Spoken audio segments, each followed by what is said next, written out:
15절부터 21절까지 말씀 우리 한 절씩 교독하면서 읽도록 하겠습니다. 너희가 나를 사랑하면 나의 계명을 지키리라.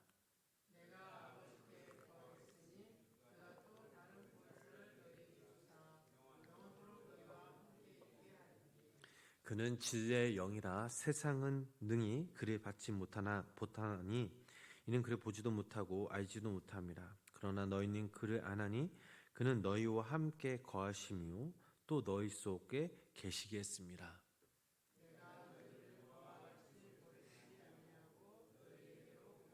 조금 있으면 세상은 다시 나를 보지 못할 것이로되 너희는 나를 보리니 이는 내가 살아있고 너희도 살아있게 했습니다.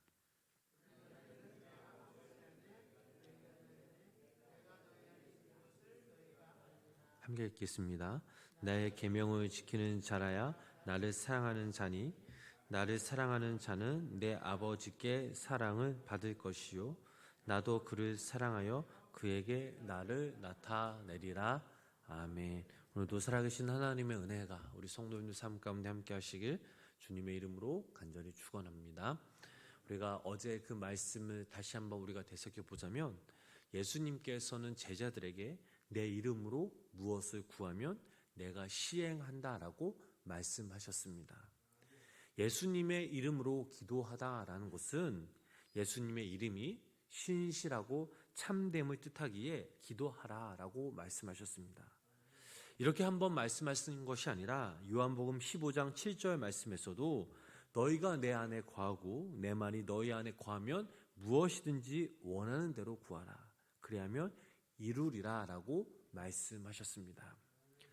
다른 복음서와 요한복음의 그 차이를 보면 다른 복음서들은 기도할 것을 가르쳤지만 요한복음에서는 기도하되 예수님의 이름으로 기도할 것, 즉 사람이 먼저 주님 안에 거하고 그 마음속에 품은 것을 하나님의 아버지의 뜻을 따라 기도할 것을 거듭 강조하고 있습니다. 자, 이것은 무엇을 뜻합니까? 당시 사람들의 기도 생활을 보면 기도의 내용이 자신의 욕망, 즉 자신을 위한 기도였습니다. 기도의 내용이 자신을 위한 욕망, 또한 이 욕망을 위한 기도는 절대적으로 진리의 삶과 생명의 그 삶을 살아갈 수 없습니다. 기도의 내용이 거룩해질 때 무엇보다 예수 그리스도의 이름으로 구할 때 그의 삶은 성숙한 삶으로 이어질 수 있습니다. 기도가 우리의 삶을 지배하고 우리의 삶을 이끄심을 믿으시기를 바랍니다. 마지막으로 예수님이 강조하신 것은 바로 행함이 있는 믿음이었습니다. 14장 11절 말씀을 읽어보면 내가 아버지 안에 거하고 아버지께서 내 안에 계심을 믿으라. 그렇지 못하겠거든 행하는 그 일로 말미암아 나를 믿으라 라고 말씀하십니다. 자, 예수님께서는 사랑하는 제자들에게 성자 하나님의 되심을 증거할 뿐만 아니라 행함이 있는 믿음을 통해서 하나님 아버지를 찾으라 라고 강조하셨습니다. 주님을 사랑한다라는 것은, 주님을 믿는다라는 것은 주님의 말씀에 따라 사는 삶을 말하고 있습니다. 믿음은 감정의 변화로 인해 혹은 말씀을 듣고 말씀으로 끝나는 것이 아니라 하나님의 그 말씀이 우리 삶에 비춰짐으로 그 말씀이 드러나며 행함으로 이어질 때에 진정한 그리스도인이라고 말할 수 있습니다. 사도 요한이 이처럼 강조한 이유가 무엇입니까? 초대교회가 시작된 이래 시간이 꽤 흘러가자 많은 그리스도인들의 삶은 온전한 믿음, 즉 행함이 있는 믿음의 삶이 아니었습니다. 그들의 믿음 생활에 보면 철저히 나락으로 떨어졌죠. 사도행전에 나타난 이 초대교회 믿음의 본보기가 된 사람은 찾아보기가 힘들 정도였습니다. 이런 상황 가운데 사도 요한은 믿음이란 말씀대로 행함이 있는 삶을 거듭 강조하지 않을 수 없었습니다. 그 당시와 오늘날 우리의 시대적 상황을 보면 어떻습니까? 사실 별반 차이가 없죠. 하나님을 믿는다라고 하면서 하나님과의 그 말씀과는 동떨어진 삶을 살아가고 있는 그리스도인들이 오늘날에도 너무나 많이 있다라는 사실입니다. 그러므로 우리는 이럴 때일수록 예수님이 말씀하신 것들을 우리 마음속으로 깊이 되새기며 예수님의 이름으로 기도하며 말씀에 따라 사는 삶, 행함이 있는 삶을 살아야 될 줄 믿습니다. 오늘 저희들이 읽은 이 본문의 말씀의 상황을 보면 예수님께서는 몇 시간 후 끌려가 이제 십자가에 못 박혀 죽으셔야만 했습니다. 자, 죽음을 앞두고 예수님은 사랑하는 제자들에게 이렇게 말씀하십니다. 우리 16절 말씀, 본문 16절 말씀 우리 함께 읽어보도록 하겠습니다.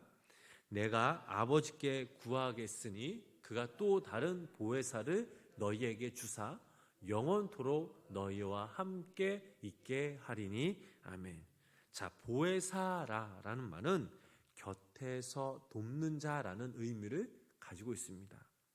예수님께서 또 다른 보혜사라고 말씀하신 것은 예수님 역시 보혜사이셨기 때문입니다.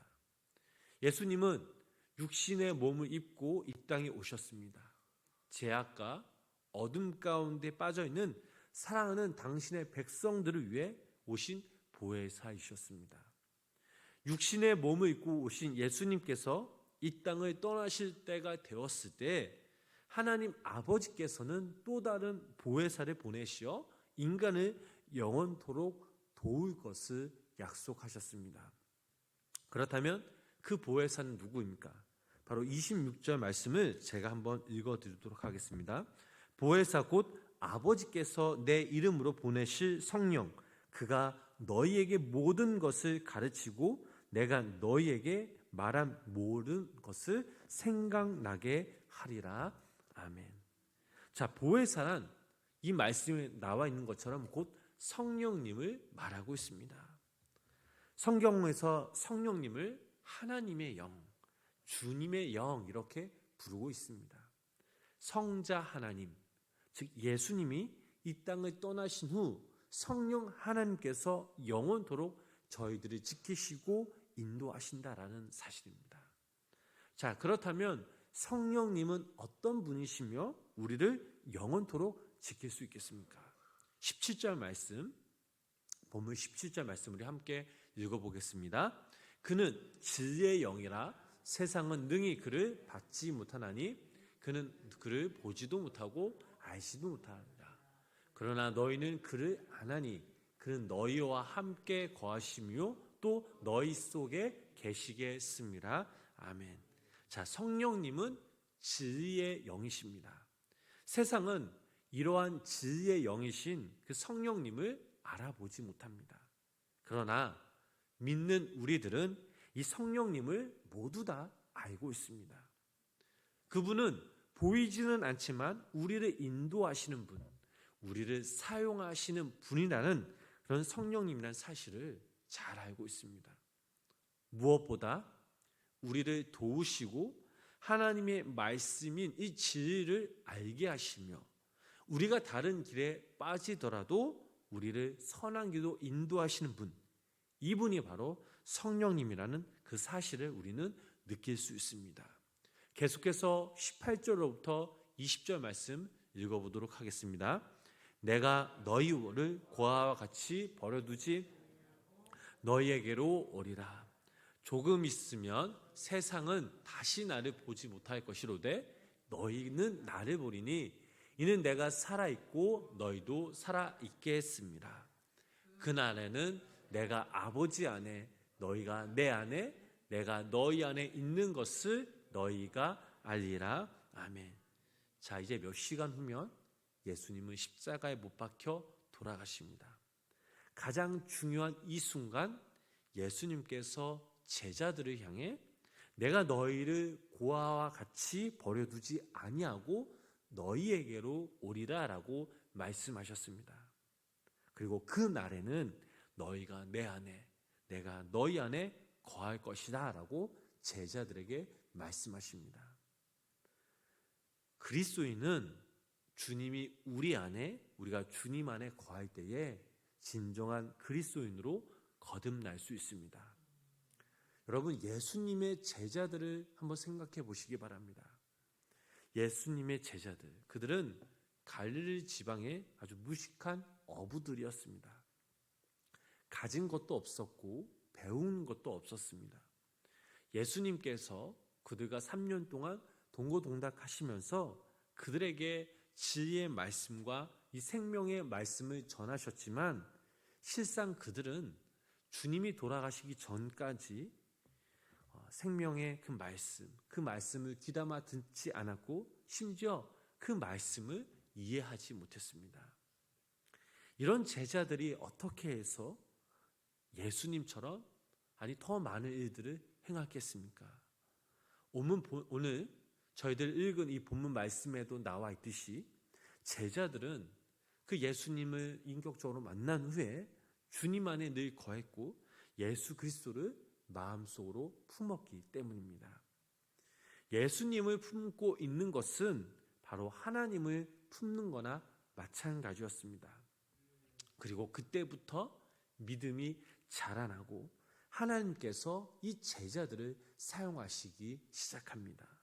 그리고 성령님의 역사가 일어납니다. 그 사람뿐만 아니라 그가 속한 공동체가 변화되기 시작합니다. 예수님께서는 분명 말씀하셨습니다. 너희가 내 안에, 내가 너희 안에 있는 것을 너희가 알리라. 이 말은 우리가 세상에 태어나기 전 아주 오래전부터 우리를 품고 계셨다라는 사실입니다. 우리가 주님을 몰랐을 때에, 아니 주님을 영접하고도 주님을 외면했을 때에도 그때에도 주님은 우리를 바라보시면서 인도하셨고 당신의 품으로 우리를 감싸 안아 주셨습니다. 아, 주님이 내 마음속에 계시는구나. 아, 주님이 내 삶 가운데 거하시구나.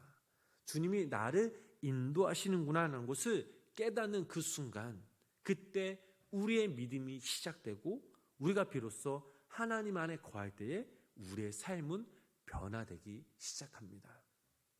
사랑하는 성도 여러분, 우리는 매 순간순간 이 땅에서 살아갈 때에 예수님을 만나야 합니다. 성령님을 사모함으로 그분께 우리가 나아가야 합니다. 그분이 어떤 분이신지, 우리에게 어떤 모습을 보이셨고 행하셨는지 우리는 너무나 잘 알고 있습니다.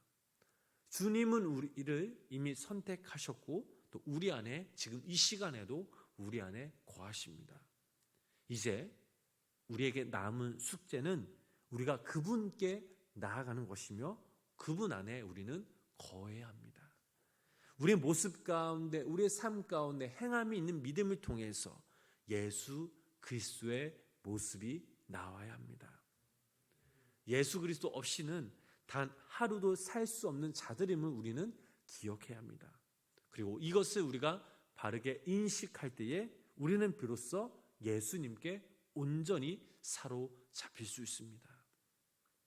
우리에게 일어난 작은 일들, 이 사건들은 하나님께서 계획하셨음을, 또 이것이 사실은 하나님의 사랑이요 섭리임을 우리는 알아야 될 줄 믿습니다.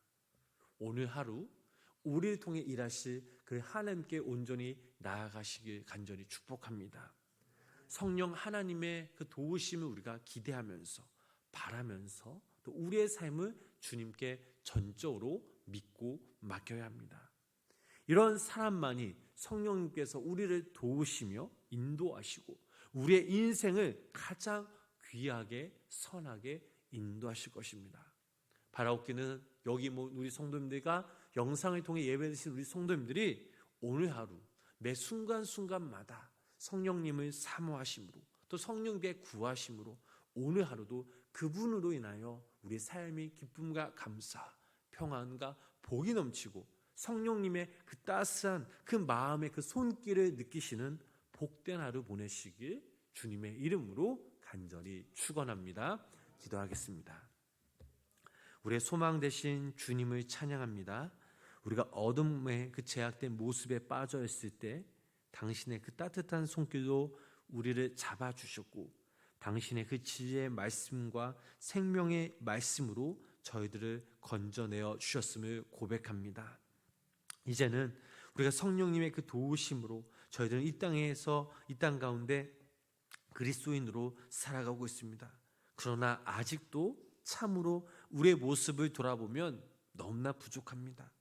주님 앞에 나아가기에는 너무나 나약하지만 그럼에도 불구하고 저희들을 사랑하시고 인도하시는 당시의 그 손길, 그저 저희들은 감사함으로 고백하며 나아갑니다. 오늘 하루도 성령께서 우리 안에 거하시며 주님의 진정 품는 자들이 되게 하여 주시고 우리의 뜻과 우리의 생각에 우리 주관이 우리의 삶을 인도하는 것이 아닌 주님의 밝은 빛으로 생명의 말씀으로 성령께서 우리의 삶을 가꾸시고 인도하여 주시옵소서. 이 시간 우리의 간구와 기도를 들어주시옵소서.